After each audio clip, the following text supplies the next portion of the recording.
My name is Trina Celeste, and I'm the CEO and founder of RizeNext. I do a lot of work in diversity and inclusion as well as women in leadership, and have spent a lot of years in running employee resource groups and community programs, helping women in the workforce. And as I did this work and where I developed this program, I'm going to talk about a little bit, but this is one that's been one of our core programs that we run for women in leadership, really helping individuals identify potential behaviors and things that we might need to change in order to become better leaders and push ourselves a little bit outside of our comfort zones.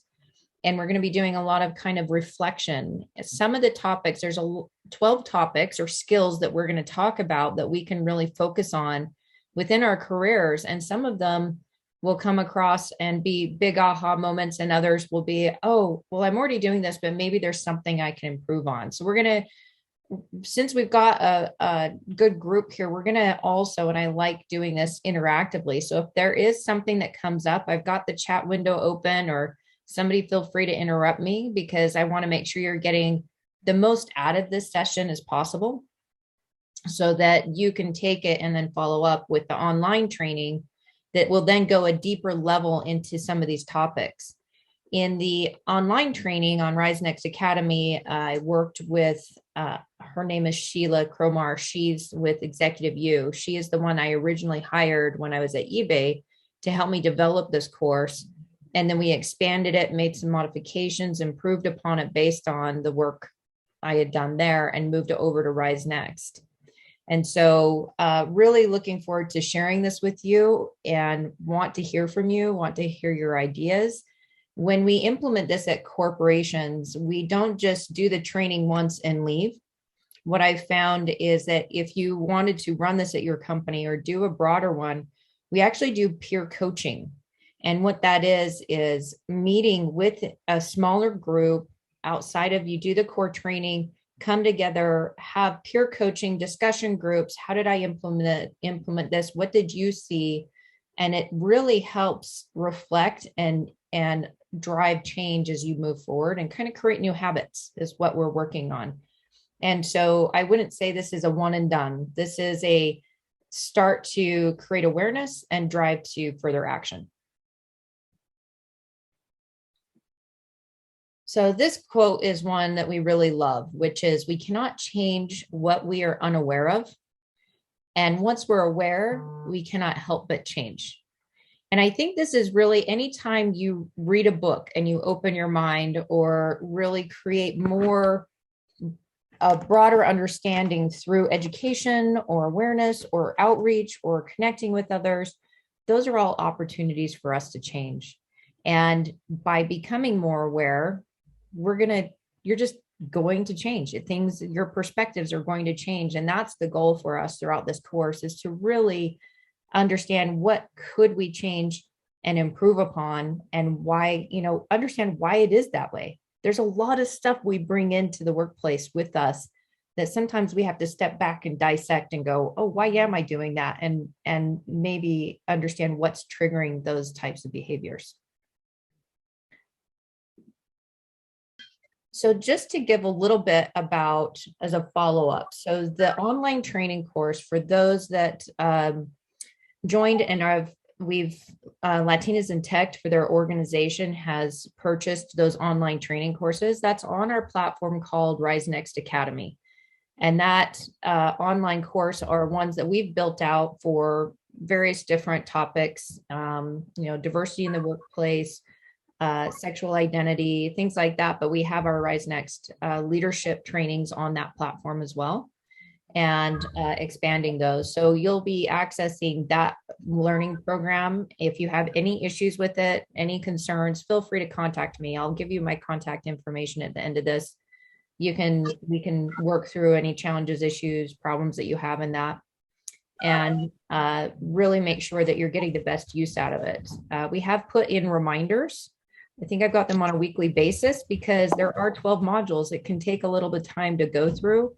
So I want to make sure that you're having the time set aside to be able to, set a goal of, I'm going to do one of these courses once a week.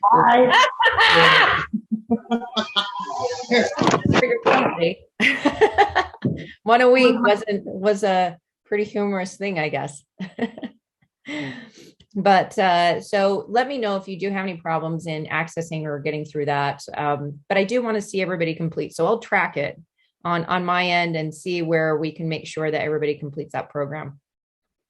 And like I said, we are working also on other custom training and in-house consulting to be able to support this as well. If you see that there's an opportunity there, feel free to reach out. We'd love to help.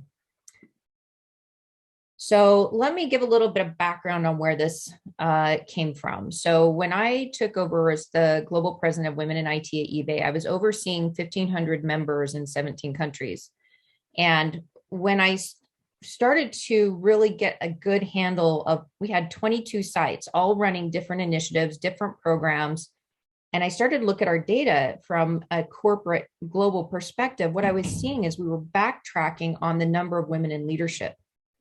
And not only in IT roles, IT specifically was really struggling, but then broadly across the globe. And so I really felt like we needed to start taking action within our employee resource groups to be able to really create more awareness of not only how women rise, which a lot of the work we're going to be talking about today is from this book by Marshall Goldsmith and Sally Helgeson called How Women Rise. And as we put the program together, though, there was a cautionary notice that I wanted to give everybody, which is this isn't just on women needing to change. We're not trying to fix women. That's not where the problem fully lies. So I want to be very careful in this training and why we're doing it, and that there's two sides to this challenge of women in leadership.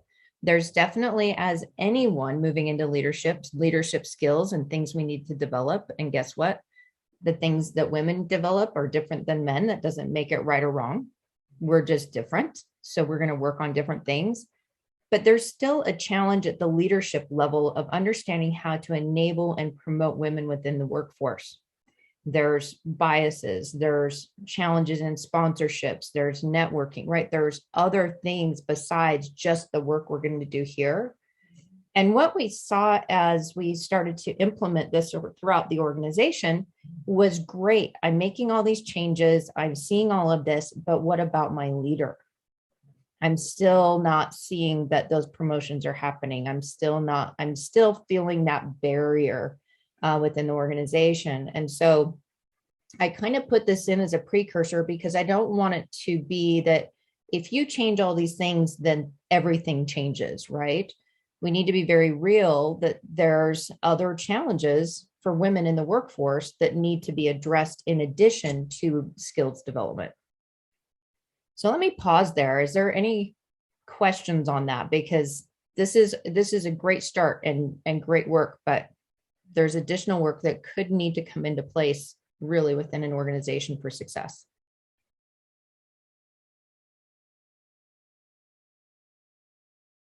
We're good. Any questions?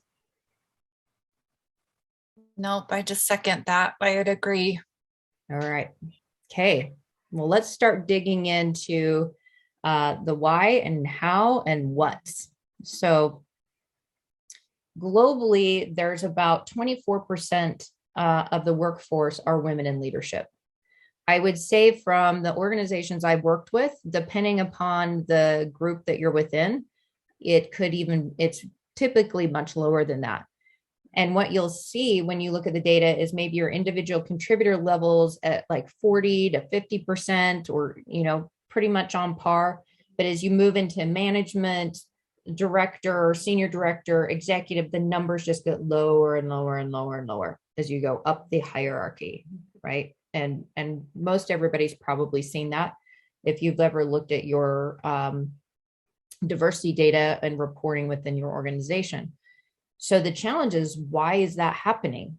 Why is it that we're starting to see that even moving into that first step, and then it just gets smaller and smaller as you go up the chain?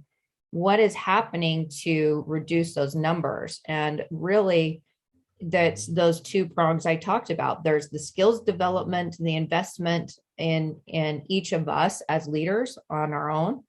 And then there's the corporate awareness of potential risks and barriers as you go higher in an organization. And so what we're going to talk about are the things that we can control, the things that we can do. And a lot of this can actually impact your leadership and create great discussions with them on things that you are going to want to create awareness of.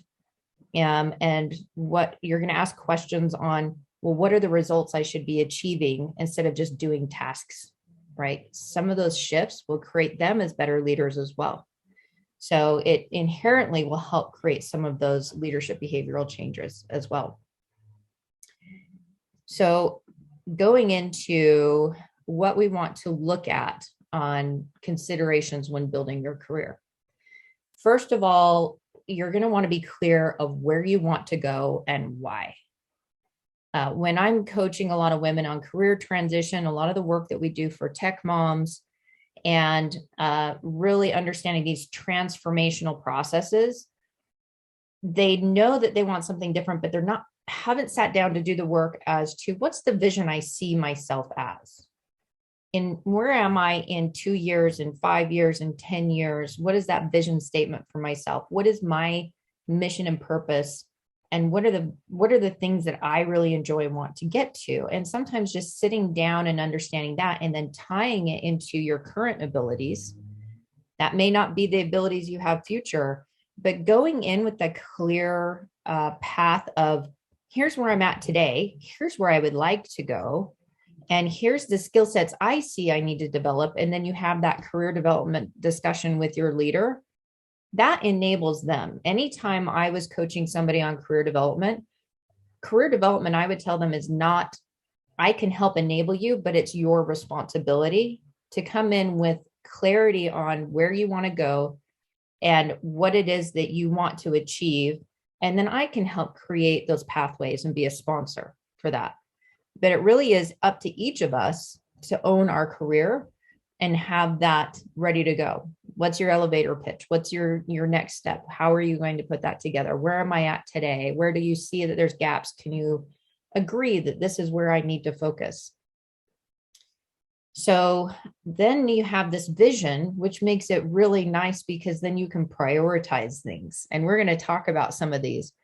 If I know where I'm going, it really makes it easy for me to say no to things. It makes it easier for me to take things off my plate. It makes it easier for me to just focus on the results when I have this clarity. So even though this isn't really in the book, I've just in all the work that I've done, I find this is really critical to making sure that you have kind of clarity on where you want to go. And we're going to go through detail on some of these things that might help in putting that in place. And if you don't know, then that's a starting point too, right? And being able to say, oh, where do I start to find energy and excitement and want to work and transition to? So any questions there?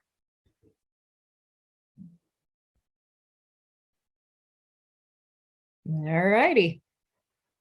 Let's dig into it then. So there is what we call our RizeNext skills inventory. And there's 12 of them. And these really do come from How Women Rise, but we have modified some of those based on our time and experience and coaching that we've done.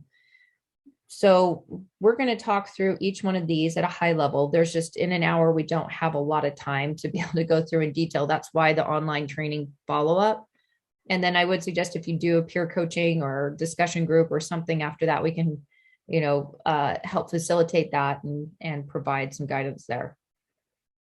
So claiming your achievements, marketing yourself, recognize your personal power, leveraging your relationships, enlisting allies, being loyal to your career, embracing imperfection, focus on your purpose, time, and talents, actively demonstrating confidence, rooting in emotion, acknowledging your mistakes and moving on, and then staying centered and present. So I'm going to talk a little bit on each one of these. Like I said, we're going to kind of glaze over them, and then you're going to be able to get into the detail on this. But I do want to answer any questions. So again, chat, or if you have, just come off mute and we'll talk through those. Okay, skill number 1, claim your achievements. So as we go through this, I'm going to just ask some questions, and I just want you to reflect. You're going to, if you want to answer, if you want to throw something in chat, it always helps. I find when people put things in chat, then everybody else can kind of go, oh yeah, me too. Or, let's clarify that. So a lot of times what we find, or what they had researched and found, is that we don't always give credit for the work that we do. And we struggle with that at times. And for me, when I started getting confident and started sharing my achievements, people didn't like that I talked about myself, and I had to deal with that thing, right? So it's kind of a double bind is what they call it in this area. But regardless if somebody else is frustrated or upset that you're talking about yourself, do it anyway. Get comfortable with it. And throughout your career, it's going to serve you well to talk about all the amazing things you're doing, not your team, not we. And I was even coached on this. I was told you always say we, not I. I don't know if anybody else has ever heard that too. You should always say we when talking about work that's been done, and share it with others. The research and what you need to do is talk about the things that you have done. So I'm going to share you just a quick personal experience when I started reading this book. And I realized I did not tell people what I do. I just went and did it. I was just heads down all day long, busting my butt, working myself to death in some cases. And nobody knew. They just thought stuff got done. They didn't know how. They didn't know I was doing that. And so I started realizing, I'm like, oh my gosh, nobody knows how freaking awesome I am. Nobody knew that. And I was doing great things, but it was on me for not sharing that. And so one of the things that I started doing, I would talk to your manager first. In my case, he wasn't available. So I just started sending weekly status reports. Here's all the stuff I'm doing this week. Here's all the stuff I'm going to do next week. Am I on track? Yes or no? Quick summary. And it made a huge difference in making sure I was doing the right things. And we're going to talk about that in just a moment. But some of the reasons why this happens is we don't want people to think that you're bragging or being boastful. Or you may have been raised to be modest and humble, or people have to call to attention their work and to get recognition. I don't need to do that. I don't need to, it might be like you think somebody's bad because they're always talking about themselves, but guess what? That's what gets you ahead. So another thing. Katrina? Yeah. Katrina, this is Trissa. Yeah. You still there? Can you hear me? Yeah, I can now. Yes. Okay. Yeah, I've always battled with that, where I feel like if my work is good enough, someone should be able to notice. If it's not, then they won't notice and they won't say anything. Yeah. And so I think that's a wrong mindset. Very, very wrong. And I'm working with that. Yeah. I'm overcoming that kind of upbringing. Yeah. One of those skills is, assuming others will notice the great work I'm doing. They don't. People are busy. They're not going to notice unless you call attention to it. So that's why getting over that, a lot of this is internal work, right? That we're going to be talking about, because we feel like, can I have a voice? Can I step? And you've got to take little teeny steps moving forward to get comfortable with it, because it's so critical in your career to be able to say, no, I did that, not my team. I led the team to it. That was my work. I drove the team. We created this thing. This is what I did. It's okay to do that. And you need to do that. And we have been whether it's socialized or family norms or cultural norms, it's part of us recognizing we're doing that and that it's not right. And we do need to shift it.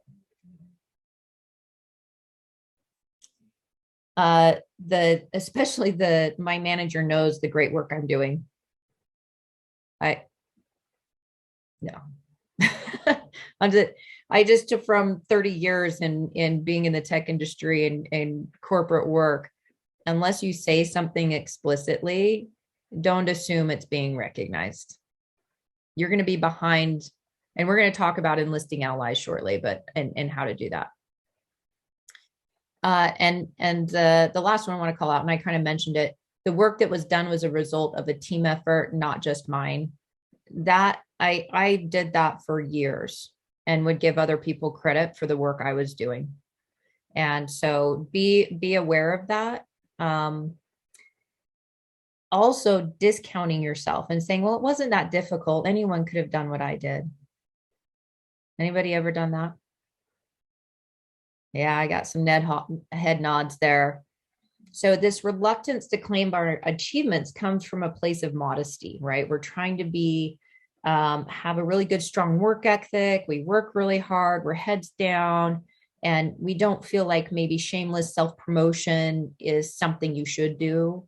And it might have like some hesitancy to be able to do that. And so we need to get over that hurdle of feeling that way and going, no, it's okay to be confident in the work I'm doing and talk about it. And start looking for opportunities to share that. It's like I said, that for me, it was really simple just to take a moment and reflect on, look at all the things I just did and sharing that. Oh, look what I did again, share it. And it gets to be like, wow, she's actually achieving quite a bit. And I didn't realize you were doing all of this. That's a very common response. So I'm going to move to skill number 2 now. And there's a lot of these skills you're going to see are very nuanced. They're very similar, but it is different. Okay. So if there's any question on any of them, let me know. So skill number 2 is marketing yourself. So talking about yourself and giving yourself credit is similar, but marketing yourself. For me, I had to get very comfortable on social media, marketing myself, talking about myself, showing what I'm doing, sharing it with others, having those, like I said, those elevator pitches. Here's what I'm doing. Here's where I'm going. Here's what I'm going to work on. And it is very similar in thinking that, if I do the work, then everybody will notice, but nobody knows what you're doing potentially. So it's very, very similar, right?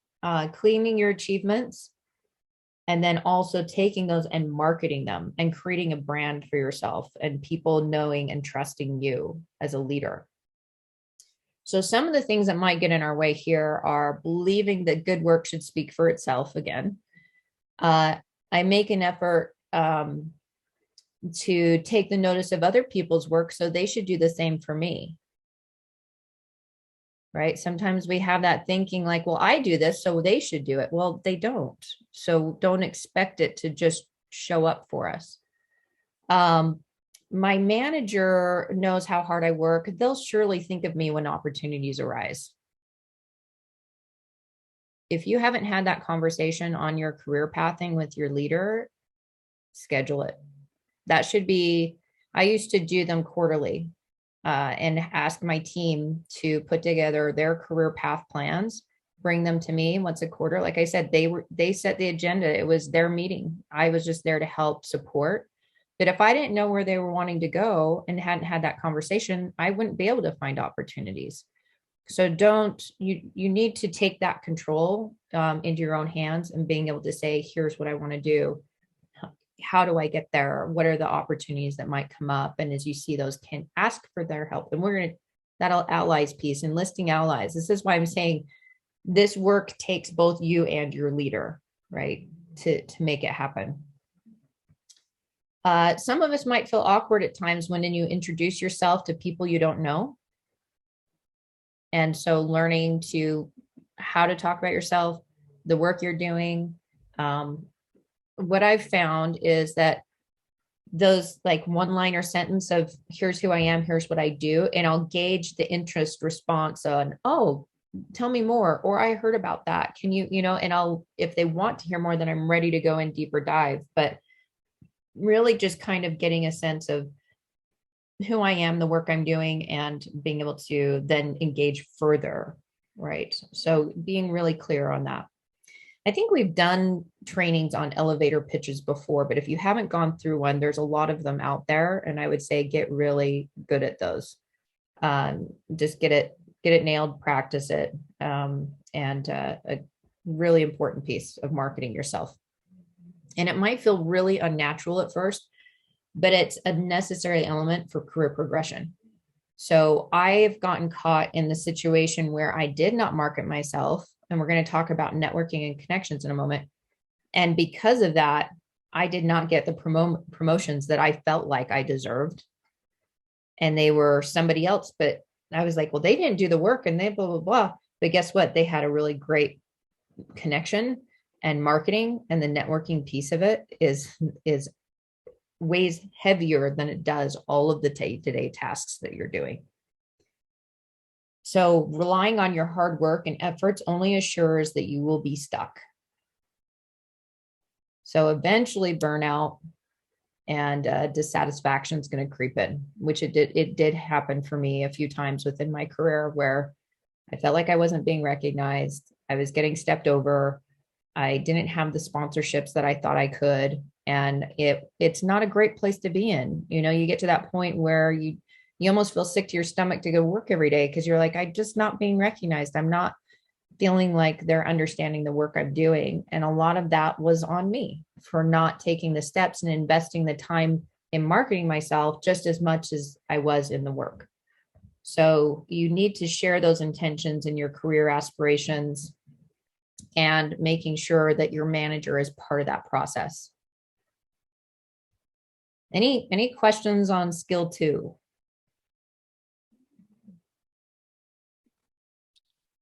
Not a question, Trina, just a comment, if I could. Sure. So I've learned this the really hard way, and everything you've said, I've experienced and observed in my own career.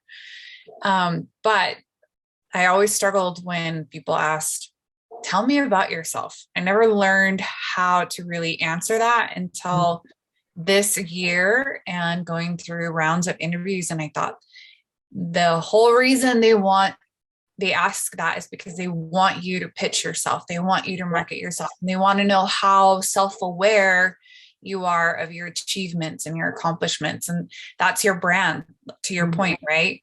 Yes. So no, I think if anything, you want to do this because that's how you get past the gatekeeper and into manage, more management interviews. Yeah. Management interviews, even getting the job. And I've seen this time and time again as we've worked with transitioning women, and they go into interview and they're very hesitant to talk about themselves. They're kind of reserved. They kind of sit back, right? And they feel like you can't project and, present yourself and be confident. And we're going to talk about the confidence factor of just being strong in your opinion, right or wrong. That is more powerful in your presentation than maybe what you're saying, right? It's how you present yourself and knowing that you're confident and you can acknowledge, like, I may not know all of this, but this is where I think we're at. And just how you present is your body language, everything else is so critical. Trina, I also have just a little comment as well. Mm-hmm. That when I always had problems at trying to identify what my success stories or whatnot. And it wasn't until I think I was halfway through work with my time at my last employer where I started logging the things that I did, my ideas that I contributed, the projects that we did, here I am, bad habit, that I did, because I think I'm going to remember one day. I'm like, of course I'm going to remember what I did here or what I did there. Yeah. But I don't, once I'm out of that environment, I'm like, oh, what did I do? And so having that maybe reflection once a month on some of the things that you've done at your employer, I think would help facilitate once I'm coming up with what they've done with their career. I couldn't agree more. Those weekly status updates for me, and think about it. So you're not only creating awareness in the moment, so you're getting that, but when you get into a performance review, you've got this whole log of data to go in and say, bam, look what I did. Right. And there's no denying it. They've been getting weekly updates every week. So it does help. And then internally, I'm like, wow, I have done it. It's kind of like a journaling moment, right? Of being able to reflect and taking time for that rather than all the other little tasks, prioritize that weekly and wrap up and prep for the next week. All right. Were we on 3 or 4 here? 3, right? Okay. So I do a whole session called Unleashing Your Superpowers, and I love it. It's like my favorite session. It's out on, I've got a free view of it if you ever want to go watch it, on recognizing your own personal powers. There is something unique that each of us have that nobody else has that we're bringing to the table. And don't forget that. Don't forget that you have something nobody else has. And it's just up to you to figure out what that is. What's giving you energy? What do you do better than nobody else on the team? What are those things that you're bringing? And so it's really rare to get promoted for doing your job flawless. Nobody does it flawless, right? But you're more likely to get promoted because people know you, that you've built relationships, they trust you, you're contributing at this higher level, and you're demonstrating, and you're ready for a challenge, and you're taking it on. And that is, you're just ready to go, and they know it. Now you want to be cautious because you don't want people to take advantage of you. And I've had that happen too. So you want to be like, understand that there is something very unique you're bringing to the table. And that's the power of diversity, and why we get more innovation and creativity. It's because you have that and you're willing to voice it and share it. And so most often and there's cases where I could be wrong, but most often we're significantly outnumbered by male colleagues, especially in the tech space. Mm-hmm. And so it can be hard to, imposter syndrome. I hear that a lot with our tech moms. So do I belong here? Should I be here? Like maybe I'm, the doubts start creeping in, and I call it chucking it. Like, get rid of it. That is just going to drag you down. It's going to put you in places you don't want to go, and you do belong there. And you flip it. You start saying, I do belong here. I have something great I'm bringing to the table, and they need me here. All these people, they need me. So know your own power and what your value is, and really kind of unleash it to the world. So if you feel like you're having to prove yourself constantly, you might want to look at your organization, is that coming from you and maybe an insecurity that you've got in place, or is there some bias or something that needs to be addressed in the workforce? So there's, like I said, a lot of these things may not be something you can control. It might be a reflection and saying, I need to help this organization change. And if I can't, I might need to move on.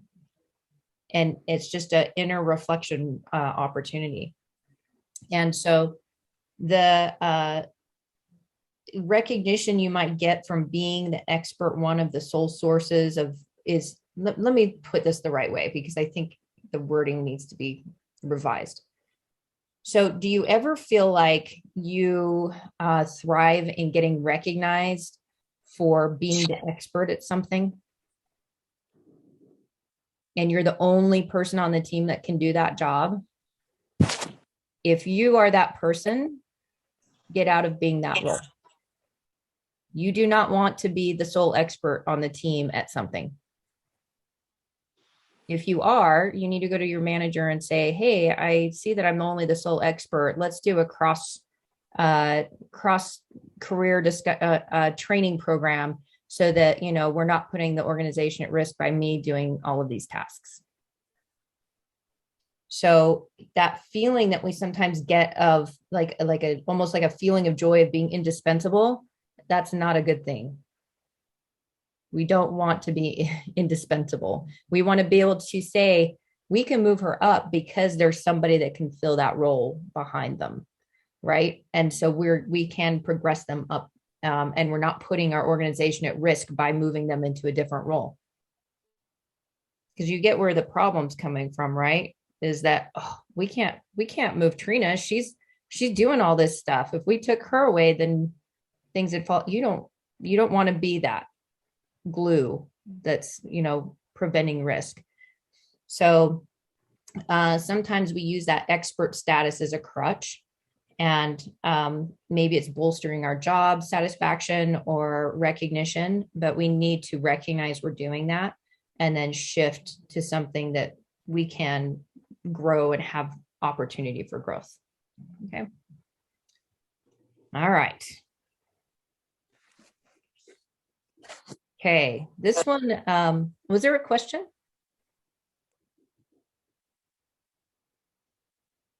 All right. So skill number 4, leveraging relationships. And we're going to talk about this on a couple of different levels. Quite often we'll hear things like, I can't ask somebody to help me unless I've got a really deep relationship with them. How well do I know somebody before I can go and ask them to sponsor me or talk about me or understand the work I'm doing? You don't need deep relationships to have somebody sponsor and help you in your career and gain allies. People want to help.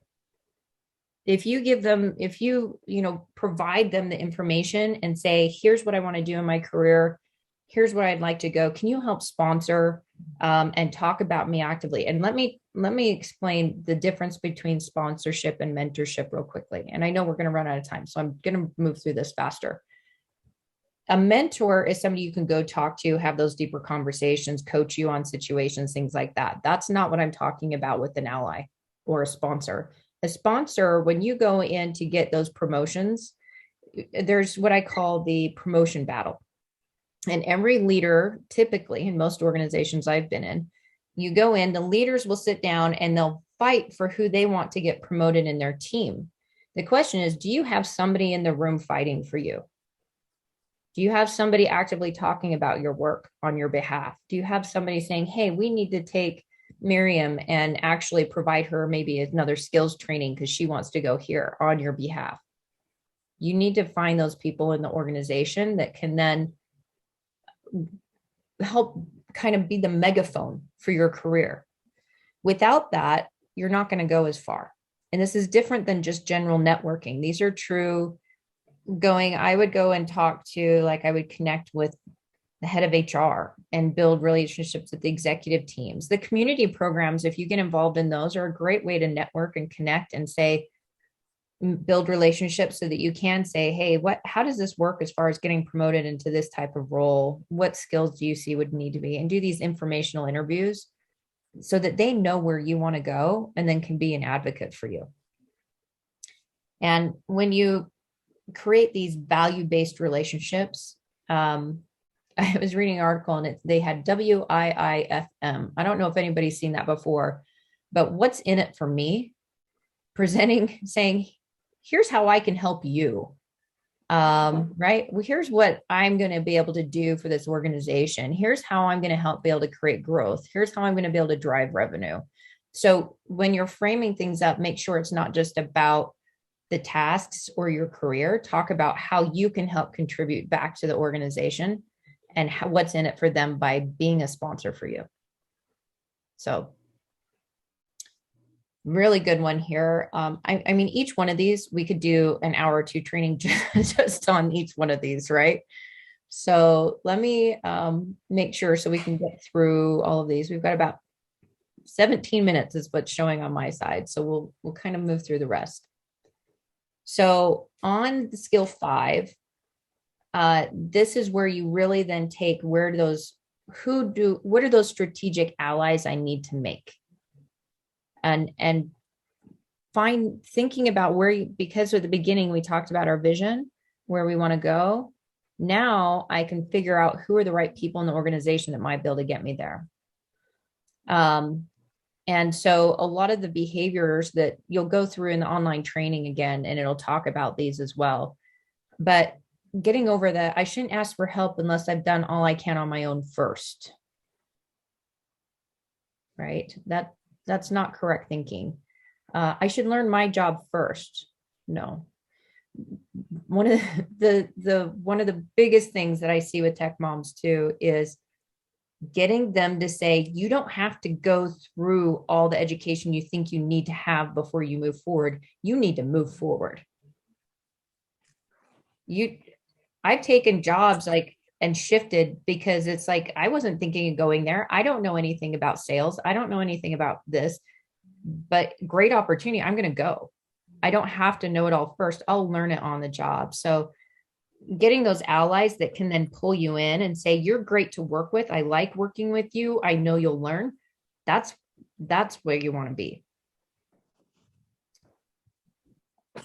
All right. So now we're going to move skill 6, being loyal to your career. So, sometimes we feel like things are just going to happen when they're supposed to. Those direct career conversations, we kind of avoid them.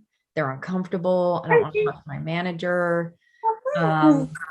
This is another one I hear often. Oh, we've got somebody that needs to be muted. Can't see.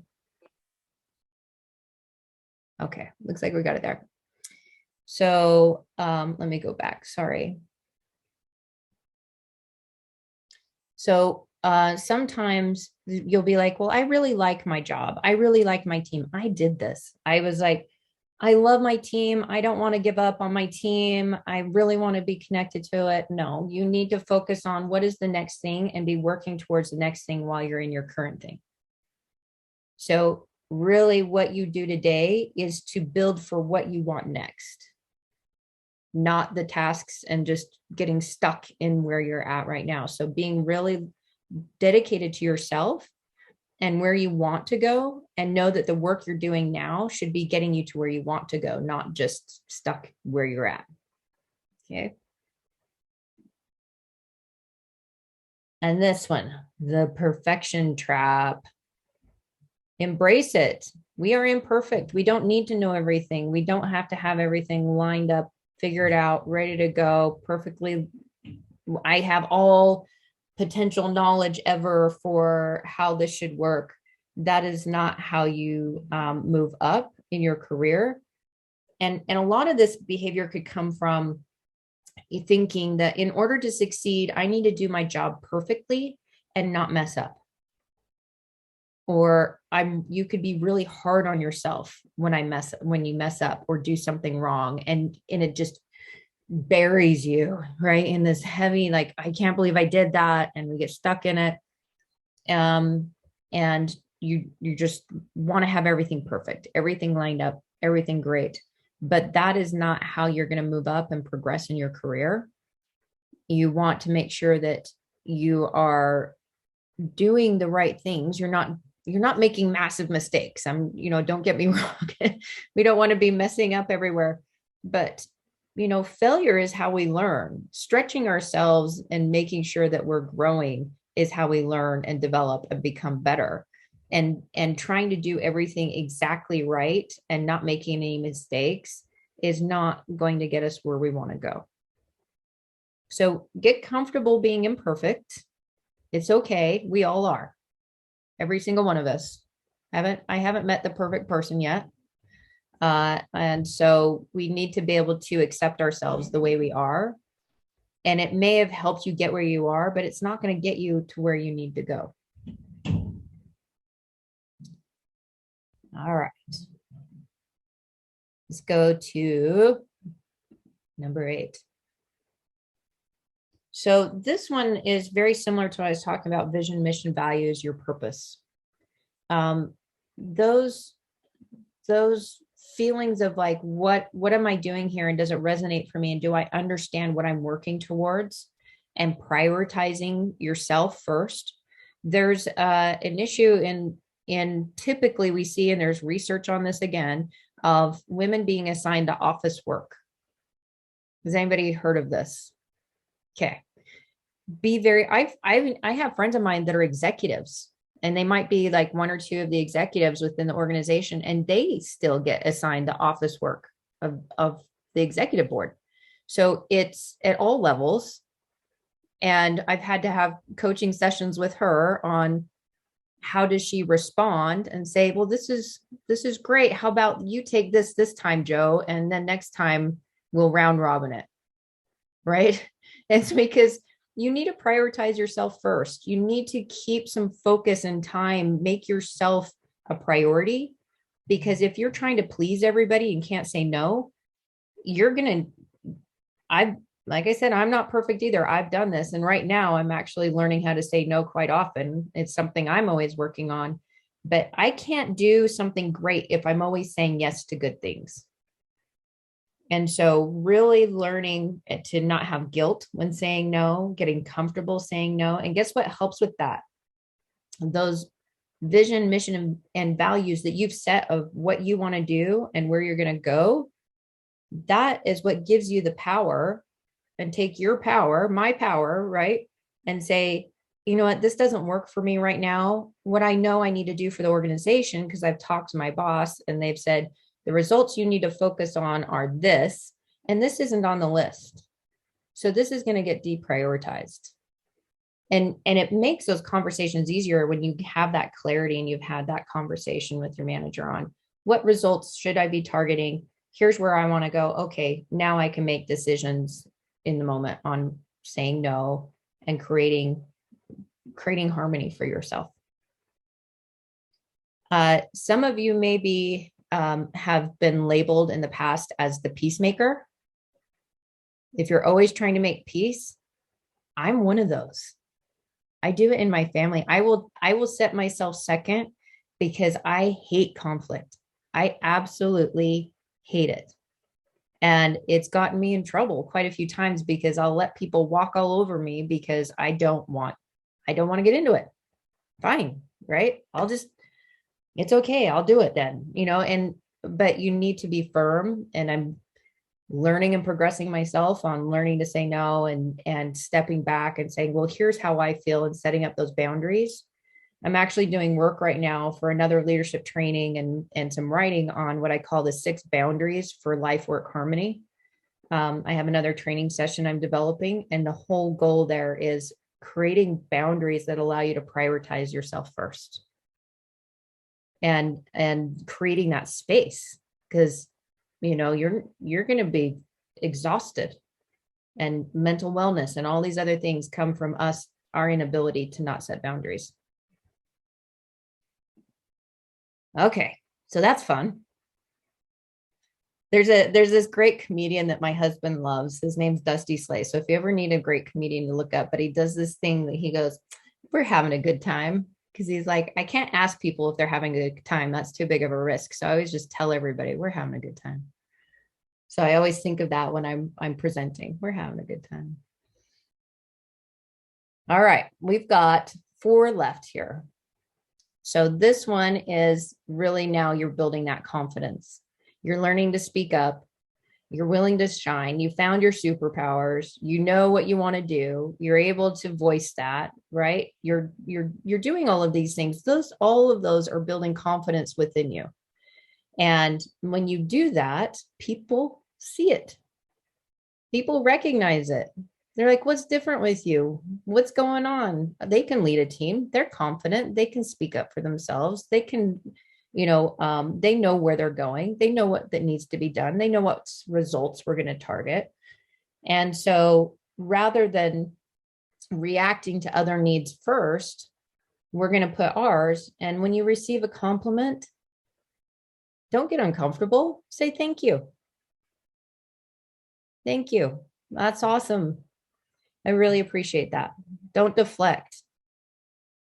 So yeah, that I agree, Trisha, on setting boundaries politely. Great point.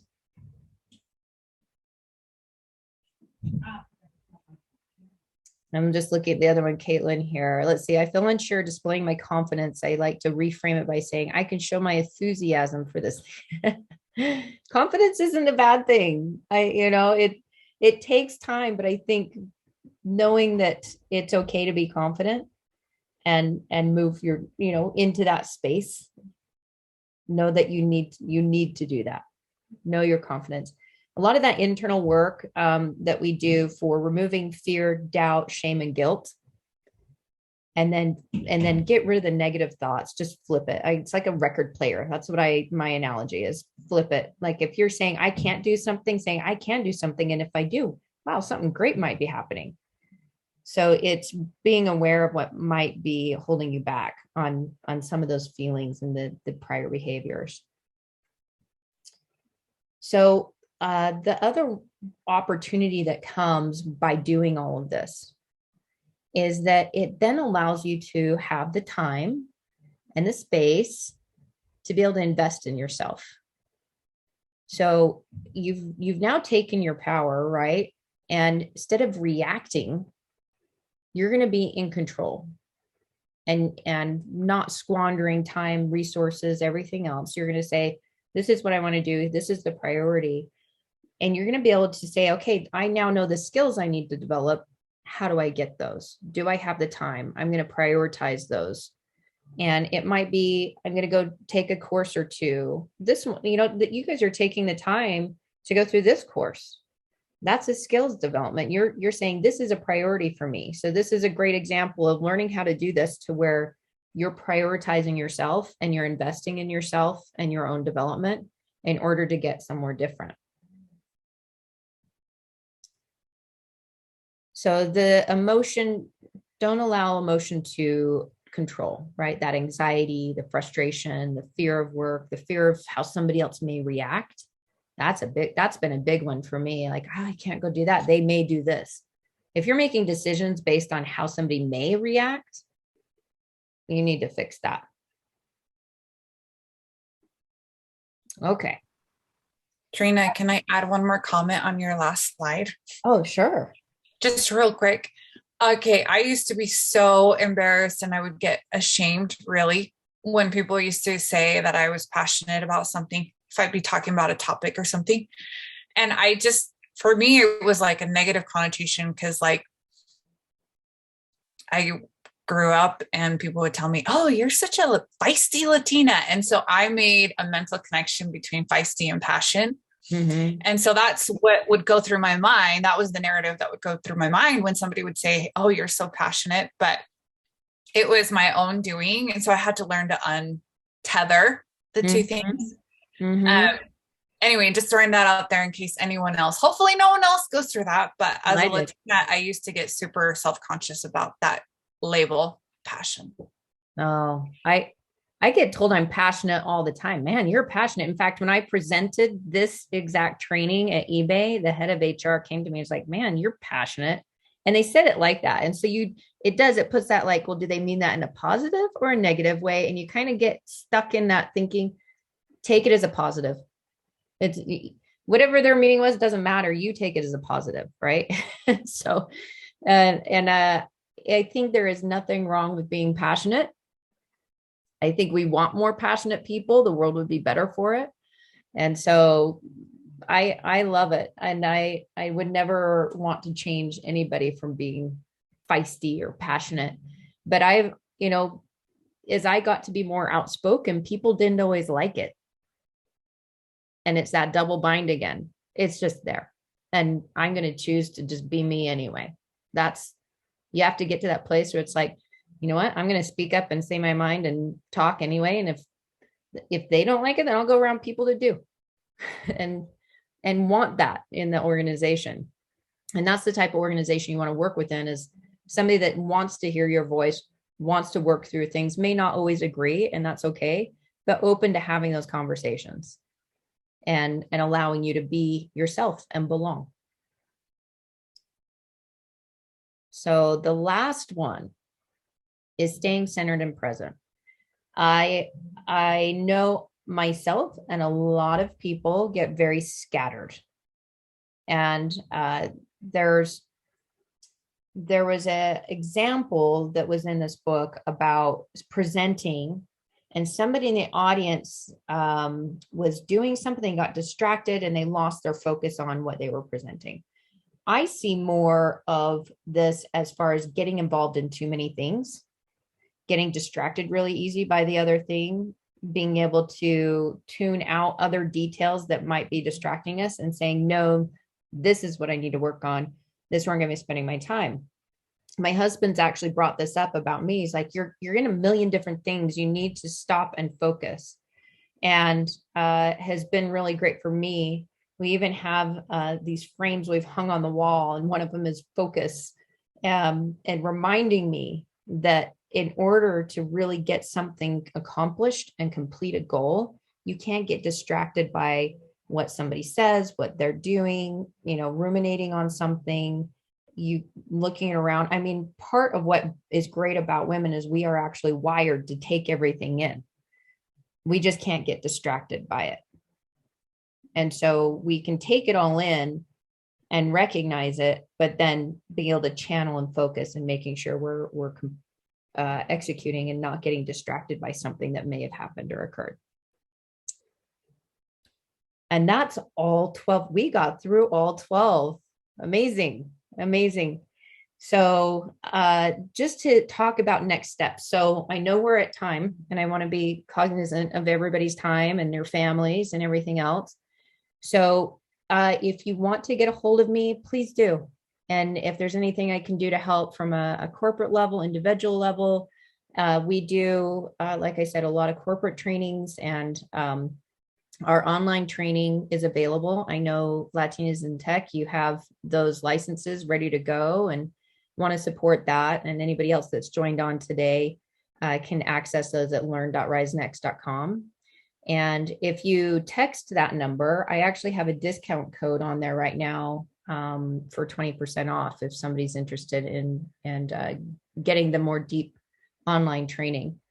And then would love for you to connect with me on social as well and follow the work we're doing. We have a lot of fun in talking about these areas. Obviously, I am very passionate and love the work and seeing the transformations that we're able to make and work through those. So I'll kind of pause for any last minute questions and see where we can take you all and rise you all up next.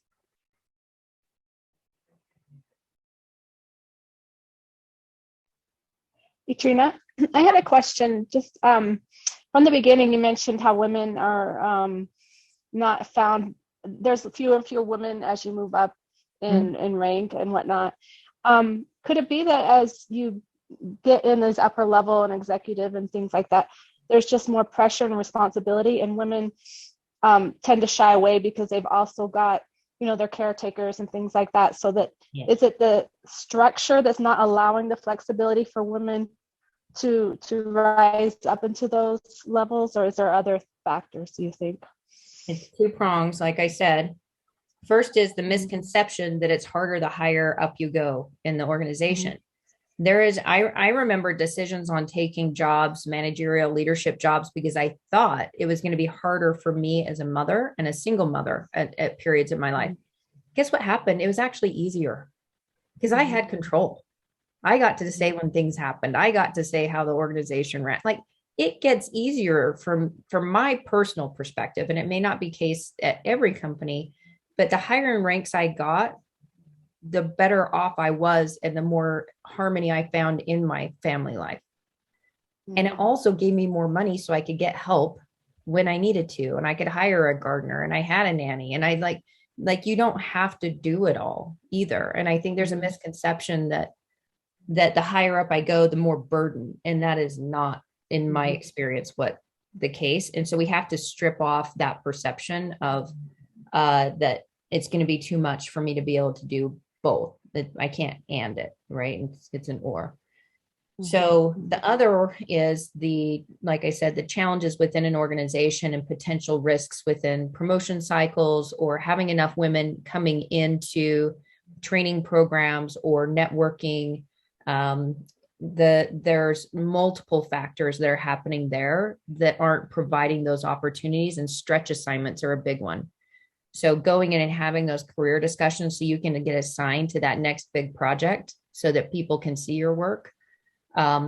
You may opt out of those big projects thinking that it might be a burden, but there's ways to be able to talk to your leadership and your team and saying, I want to take this project. Here's how it was going to work for me. Mm-hmm. And there was times in my career when I had to focus on my family a little bit more. I went and talked to my VP and said, is there an opportunity for me to work from home 3 days a week and then leave early? And he said, yes. And I did that for a year while I blended a family of 8 kids. And I didn't have to leave my job. And I didn't, I was able to run kids everywhere. It was really crazy. Really crazy. But I still was able to continue my work. I went kind of like I didn't keep moving up during that time, but I maintained my management role. And then I moved into executive the year after. So, there's ways to make it work. And a lot of it is getting comfortable and having the conversations. Yeah. I love how these skills that you went over help us get to that point where we can have those conversations, identifies our skills, our priorities, and confidence, so that you're ready and you're ready to fly when an opportunity comes. So very, very beneficial, and I'm excited to dive in and learn some more. I'm excited for you too as well. I want to hear, as you guys go through the program, your feedback and questions on it. Trina, I want to piggyback off what Trissa brought up if we have time for one more question. Sure. So kind of just building off what Trissa said, I was curious, how much do you think is contributing a lack of higher education to move into more of an executive role? Do you think that it's because we not only have that mindset that holds us back, but do you think it's also an educational thing? We maybe don't pursue as many graduate degrees as some corporations would like. No, promotions don't happen based off education. That's not the primary driver. And I think that's one of the misconceptions, is thinking you have to be perfect and have all this knowledge before you can move forward. That's not the case. In working with Trissa and Keanu and the team with our moms, I need to go get another bachelor's degree. No, you learn enough to get the job, and then you learn on the job. And so it's the networking, it's the allies, it's finding sponsors, it's these things that help you. It's not the day-to-day tasks. You do need to be competent in your work. Don't get me wrong, but it's the other things that we need to prioritize as far as, if I went back and did a leadership training at the U, that's not going to get me to an executive job. It's going to be the on-the-job projects and relationships I've built that are then going to help me move up and say, okay, she was able to handle that. Let's give her this. And then let's move her here. And then let's give her that, right? It's the experience in building that helps promote you.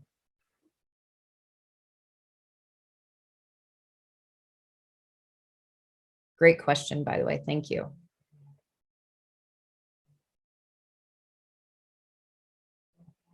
What else can I answer?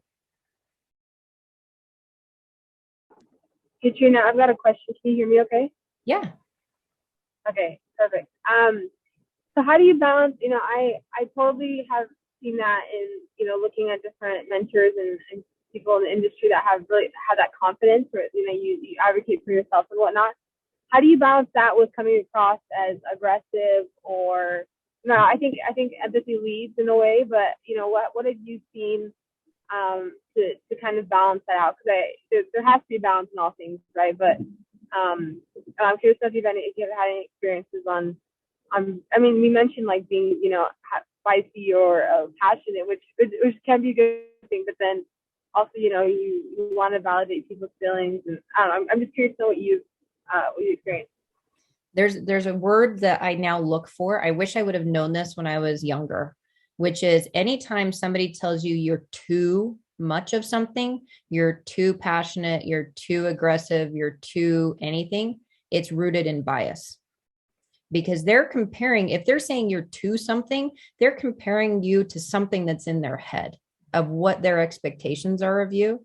And it's that bias is something to be aware of, because I did get quite often. I'll share a story since we're on a little bit longer, and I'm fine with that for whoever wants to stay on. When I was earlier on in my career, I had applied for a position as a IT help desk leader. When they came back to tell me why I didn't get the job, they told me I was too crisp. And I was like, what do you want me to do? Give you a hug and bake you some cookies, or do the damn job? Like, that's kind of what my thinking was. I did not say that, but that I didn't know at the time what was happening is that was bias. They couldn't see me as a leader, and that I was succinct in what I was saying we need to do, and here's what I would handle, and blah, blah, blah. That was too aggressive for them. They expected me to be softer and kinder in some form, right? But if I was a male, that the expectation's not there. But I didn't understand that at the time. And what happened is, probably 4 or 5 years ago, I was at Adobe, and one of these prior leaders that was on that team that had made the decision to not put me in that position apologized 12 years after that, because he knew that decision was rooted in bias but didn't speak up. He came to me, I completely forgot about it, and he said to me, I have always regretted not putting you in that position at that time, because I knew that it was, he knew but didn't speak up. And that's why we need our male allies. They're the ones that can identify this as well and can help us overcome that, right? Because we can't always call it out. You come off defensive. So we need others to be able to say, hey, why is that? Why do you think she's too crisp? Can you give me examples, or what is it? And why wouldn't we say the same thing then about Joe, right? Nothing about Joes. I've used that as an analogy. There's some great Joes out there. So just know that those things are going to happen. Don't ever hold back from who you are, because like I said, fear of how somebody else might react. Bring your full self forward every time. And because otherwise you're going to be like tiptoeing and walking on ice all the time. Like, oh, what if I do this? What if you can't, it's too much mind share. You got better things to be worried about. Thank you for sharing. That's incredible. It's interesting how time does thing, and I think that definitely adds clarity. Thank you. Absolutely.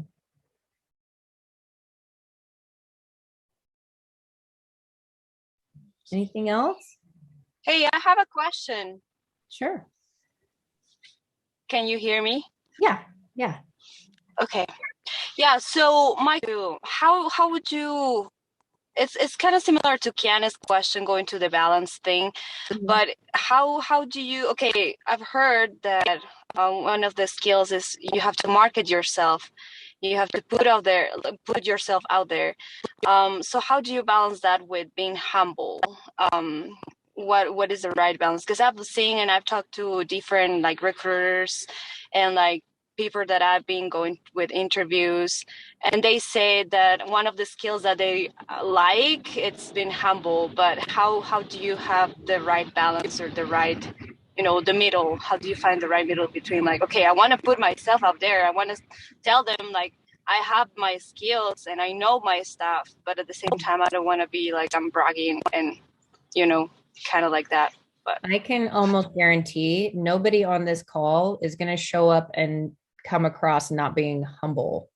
I think that comment is probably tailored to other individuals. I really don't feel like anybody you talking about yourself and the work that you've done is not going to come across as not being humble. It's going to come across as, okay, I'm learning to understand her background and experiences and capabilities and what she can bring to the team. It's not a humility discussion.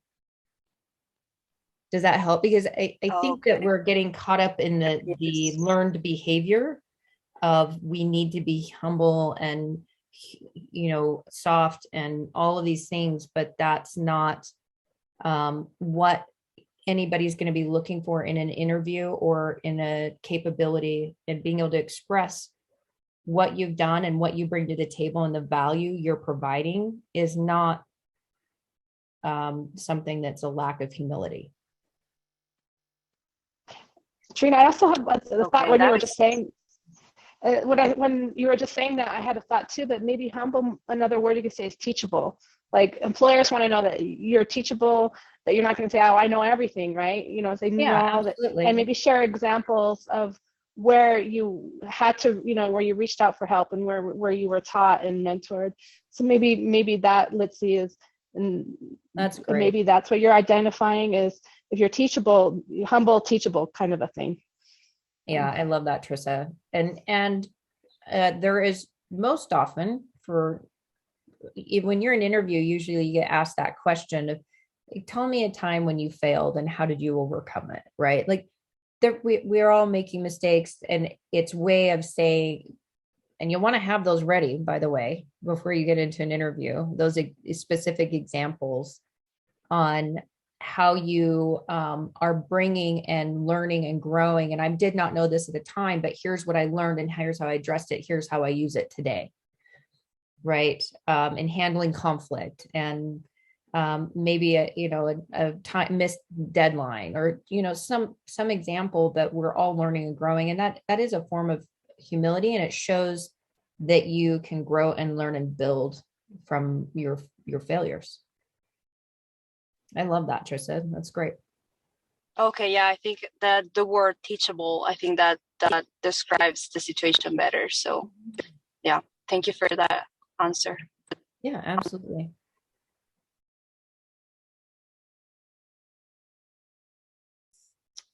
These are all so great. Thank you. I love them.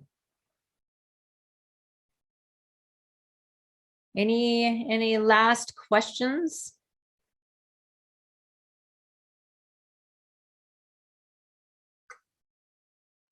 Trina, if I could, if we're about done, if I could just say thank you to everyone for attending and on our end of Latinas Tech, and Trina, I really appreciate you sharing.